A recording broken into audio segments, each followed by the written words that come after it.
CM Revanth తీరుపై BJP రాష్ట్ర అధ్యక్షుడు కిషన్ రెడ్డి మండిపడ్డారు.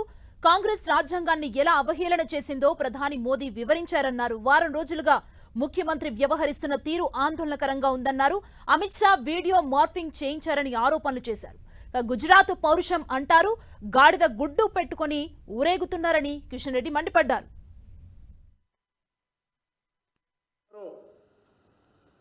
నరేంద్ర మోడీ గారు అధికారంలోకి వచ్చినటువంటి ఈ 9 సంవత్సరాలలో మేమేమిచ్చామో చర్చకు సిద్ధంగా ఉన్నావా?